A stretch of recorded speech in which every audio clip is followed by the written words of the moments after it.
The utility room was buried 3 sublevels beneath the Briarwood apartment complex.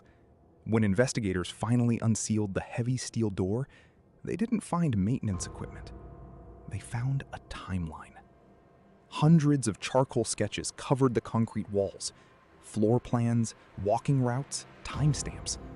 Every piece of paper documented the exact movements of one woman over the course of 8 months. The last entry was dated the morning she disappeared. Sarah had moved to Briarwood precisely because it felt safe. She was a woman who found comfort in predictability. Every morning at 5:45 a.m., she placed her coffee cup on the right side of the kitchen counter. Her keys sat perfectly parallel to it. If I control the small things, the big things can't hurt me. She ran the same 3-mile route through the neighborhood every day. She took the same elevator. She checked her mail at the exact same time every evening. It was the kind of rigid routine that nobody thought twice about, except for Officer Miller. Miller was the private community watchguard for the Briarwood estate. He was a large, soft-spoken man who always seemed to be stationed near the lobby when Sarah returned from her runs. "Morning, Sarah. Exactly 6:30. You could set a watch by you." Routine keeps me sane, Officer Miller. "It's good. Keeps you safe. Let me know if you ever need anything. That's what I'm here for." He was, by every account, a normal person. A reassuring presence in a new city. Nothing about those early mornings suggested what was coming. The wrongness started small. In the 3rd month, Sarah came home from work and set her keys on the counter. She looked at her coffee cup. It was on the left side of the sink. She always kept it on the right. I must have been rushing this morning. I'm probably overreacting. She moved the cup to the right. She told herself it was nothing, the kind of thing you explain away at the time. A week later, her phone buzzed at 11:47 p.m., an unknown number. The message contained only 5 words. "Your AC isn't on." Sarah sat up in bed. Her breathing went shallow. She looked at her window unit. It was turned off. She had turned it off to save money on the electric bill. It's a spam text. A lucky guess. People send these pranks all the time.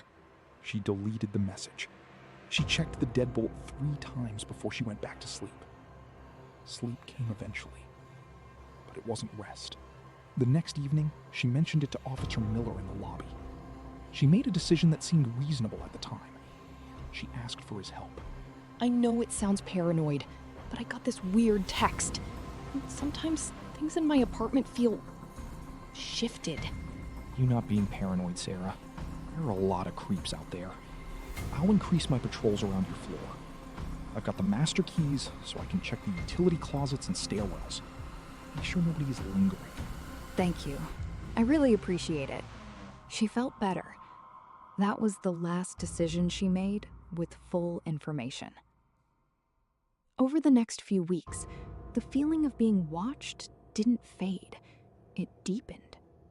The back of her neck prickled when she walked down the empty hallways. The light in the stairwell was frequently unscrewed.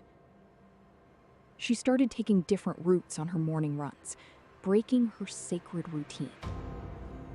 But every time she changed her route, Officer Miller was somehow already stationed at the end of it, offering a warm smile and a bottle of water. Trying a new path today? Good to keep them guessing. She had noticed it. She just hadn't known what it meant. The turning point happened on a rainy Thursday. Sarah dropped her wireless earbud while fumbling with her keys. It bounced and rolled under the heavy fire door leading to the basement stairs, an area restricted to maintenance and security.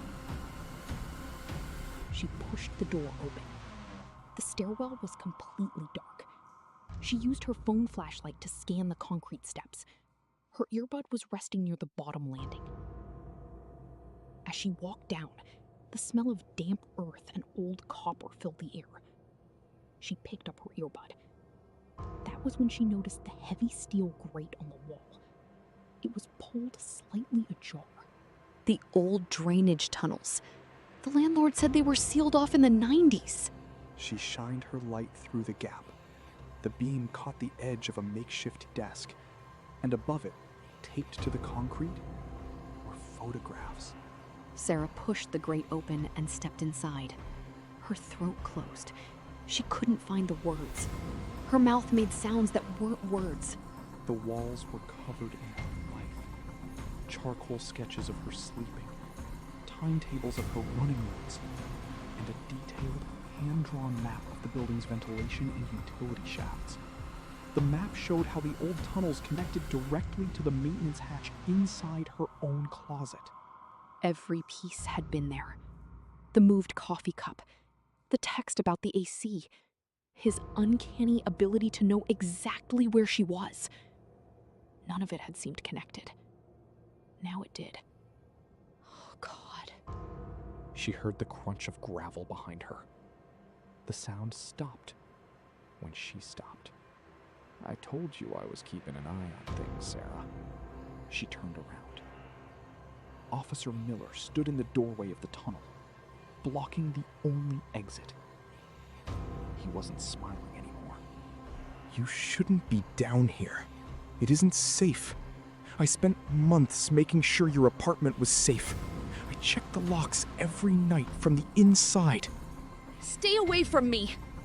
I just wanted to protect your routine. You were so perfect until you started changing your routes. You ruined the schedule, Sarah! He stepped forward. The heavy steel grate clicked shut behind him. Officer Miller was convicted of aggravated stalking and breaking and entering. He was sentenced to 7 years. He was released after 4 for good behavior. Sarah was never physically harmed that night, managing to trigger the fire alarm before he could reach her. But the psychological damage was permanent. She broke her lease the next day. She currently lives in a different state, in a house with no basement and no access panels. She still checks her locks 3 times before bed. Officer Miller's current address is not public record. But last week, Sarah found her coffee cup on the left side of the sink.